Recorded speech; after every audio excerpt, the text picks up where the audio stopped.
Yes, നമുക്കിവിടെ centre of മാസിലേക്കുള്ള position vector കാണാനുള്ള 2 പ്രോബ്ലംസ് തന്നിട്ടുണ്ട്. ഇതിൽ ഫസ്റ്റ് പ്രോബ്ലം നോക്കാം. ഇവിടെ നമുക്ക് 1 kg position vector i cap plus 2j cap plus k cap ആണ്. 3 kg position vector -3i cap -2j cap plus k cap ആകുന്നു.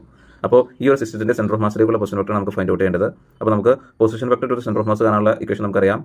That is vector r is equal to m1 r1 plus m2 r2 by m1 plus m2 ആണ്. ഇവിടെ മാസും അതിൻ്റെ ഓരോന്നിൻ്റെയും position വെക്ടറും substitute ചെയ്ത് solve ചെയ്യുമ്പോൾ നമുക്ക് position vector to centre of mass r is equal to -2i cap -j cap plus k cap എന്ന് കിട്ടും. അടുത്തൊരു പ്രോബ്ലത്തിൽ പറഞ്ഞിട്ടുള്ളത് നമുക്ക് 3 മാസസ് ആണ് തന്നിട്ടുള്ളത്. അത് ഓരോ മാസത്തിലേക്കുള്ള പൊസിഷൻ വെക്ടർ തന്നിട്ടുണ്ട്. അപ്പോൾ ഈ ഒരു സിസ്റ്റത്തിന്റെ സെൻറ്റർ ഓഫ് മാസിലേക്കുള്ള പൊസിഷൻ വെക്ടറാണ് കണ്ടുപിടിക്കേണ്ടത്. ഓക്കെ, അപ്പോൾ 3 മാസം തന്നിട്ടുണ്ട്. ആ ഓരോ മാസത്തിലേക്കുള്ള പൊസിഷൻ വെക്ടർ നമുക്ക് തന്നിട്ടുണ്ട്. അങ്ങനെയാണെങ്കിൽ ഈ സിസ്റ്റത്തിലെ സെൻറ്റർ ഓഫ് മാസിലേക്കുള്ള പൊസിഷൻ വെക്ടറാണ് നമുക്ക് കണ്ടുപിടിക്കേണ്ടത്.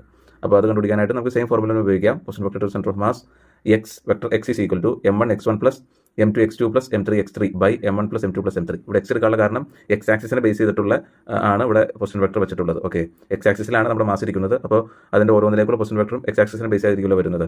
അപ്പോൾ x ആക്സിസിലേക്കുള്ള centre of mass vector x എടുത്തു എന്ന് മാത്രമേ ഉള്ളൂ. ഓക്കെ, പിന്നെ ഇവിടെ നമുക്ക് വെക്ടറിൻ്റെ മാഗ്നിറ്റ്യൂഡാണ് തന്നിട്ടുള്ളത്. വെക്ടറിൻ്റെ ഫോം തന്നിട്ടില്ല. ഇവിടെ position vector x equal 0, position vector x equal 40 centimetre, position vector x equal 70 centimetre. അതിൻ്റെ മാഗ്നിറ്റ്യൂഡ് തന്നിട്ടുള്ളത്. അതിൻ്റെ വെക്ടർ ഫോം തന്നിട്ടില്ല. അത് കുഴപ്പമില്ല, നമുക്ക് മാഗ്നിറ്റ്യൂഡ് എങ്കിൽ മാഗ്നിറ്റ്യൂഡ് അത് സബ്സ്റ്റിറ്റ്യൂട്ട് ചെയ്താലും ആൻസറിലേക്ക് എത്താം.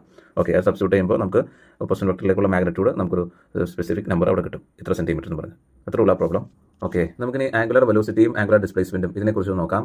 ആംഗുലർ വെലോസിറ്റിക്ക് മലയാളത്തിൽ കോണീയ പ്രവേഗം എന്ന് പറയുന്നു. ആംഗുലർ ഡിസ്പ്ലേസ്മെൻറ്റിന് മലയാളത്തിൽ കോണീയ സ്ഥാനാന്തരം എന്ന് പറയുന്നു. ആംഗുലർ വെലോസിറ്റി റെപ്രസെൻറ്റ് ചെയ്യുന്ന ലെറ്റർ ഒമേഗയാണ്. ആംഗുലർ ഡിസ്പ്ലേസ്മെൻറ്റിന് റെപ്രസെൻറ്റ് ചെയ്യുന്ന ലെറ്റർ തീറ്റയാകുന്നു. ആംഗുലർ ഡിസ്പ്ലേസ്മെന്റിന്റെ യൂണിറ്റ് റേഡിയൻ ആകുന്നു. ആംഗുലർ ഡിസ്പ്ലേസ്മെന്റിന് ഡയമെൻഷൻ ഇല്ല. എന്നാൽ ആംഗുലർ വെലോസിറ്റിയുടെ യൂണിറ്റ് എന്ന് പറയുന്നത് റേഡിയൻ പെർ സെക്കൻഡ് ആകുന്നു. ആംഗുലർ വെലോസിറ്റിയുടെ equation omega equal to theta by t ആണ്. ഇവിടെ ആംഗുലർ വെലോസിറ്റിയുടെ ഡയമെൻഷൻ t⁻⁻1 ആകുന്നു. ആംഗുലർ ഡിസ്പ്ലേസ്മെന്റും ആംഗുലർ വെലോസിറ്റിയും ഒരു വെക്ടർ ക്വാണ്ടിറ്റി ആണ്. അതിനൊരു ഡയറക്ഷൻ ഉണ്ട്. ഓക്കെ, ആംഗുലർ ആക്സലറേഷൻ റെപ്രസെന്റ് ചെയ്യുന്ന ലെറ്റർ ആൽഫ ആകുന്നു. ആംഗുലർ ആക്സലറേഷന്റെ യൂണിറ്റ് എന്ന് പറയുന്നത് റേഡിയൻ പെർ സെക്കൻഡ് സ്ക്വയർ ആകുന്നു. ആംഗുലർ ആക്സലറേഷന്റെ ഇക്വേഷൻ ഒമേഗ ബൈ ടി അല്ലെങ്കിൽ d omega by d t ആകുന്നു. ആംഗുലർ വെലോസിറ്റിയും ലീനിയർ വെലോസിറ്റിയും തമ്മിലുള്ള റിലേഷൻ ആകുന്നു v is equal to r omega. നമുക്കറിയാലോ, ലീനിയർ വെലോസിറ്റിയുടെ യൂണിറ്റ് മീറ്റർ പെർ സെക്കൻഡ് ആണ്. ആംഗുലർ വെലോസിറ്റിയുടെ യൂണിറ്റ് റേഡിയൻ പെർ സെക്കൻഡ് ആണ്. എന്നാൽ ആംഗുലർ ആക്സലറേഷന്റെ യൂണിറ്റ് എന്ന് പറയുന്നത് റേഡിയൻ പെർ സെക്കൻഡ് സ്ക്വയർ ആണ്. നെക്സ്റ്റ് നമുക്ക് ടോർക്കിനെ കുറിച്ച് പഠിക്കാം. ടോർക്ക് കാണാനുള്ള equation tau is equal to r cross F ആകുന്നു. That is r of sin theta. ടോർക്കിന്റെ ഇക്വേഷൻ r ക്രോസ് എഫിനെ f ക്രോസ് r എന്ന് എഴുതരുത്. r ക്രോസ് എഫും f ക്രോസ് r ഈക്വൽ അല്ല. r cross F not equal to f cross r. കാരണം ടോർക്ക് എന്ന് പറയുന്ന ഒരു വെക്ടർ ക്വാണ്ടിറ്റിയാണ്. Vector quantity commutative property obey ചെയ്യുന്നില്ല. Okay, tau is equal to r cross എഫിലെ r എന്ന് പറയുന്നത് പെർപെൻഡിക്കുലർ ഡിസ്റ്റൻസ് ആകുന്നു. റൊട്ടേറ്റ് ചെയ്യുന്ന എല്ലാ വസ്തുക്കളിലും ടോർക്കുണ്ട്. ഒരു ഒബ്ജക്റ്റിന്റെ രണ്ടറ്റത്ത് എക്സ്പീരിയൻസ് ചെയ്യുന്ന ഈക്വൽ ആൻഡ് ഓപ്പോസിറ്റ് ഫോഴ്സ് ആണ് ടോർക്കിന് കാരണമാകുന്നത്. ടോർക്കിന്റെ യൂണിറ്റ് ന്യൂട്ടൺ മീറ്റർ ആകുന്നു.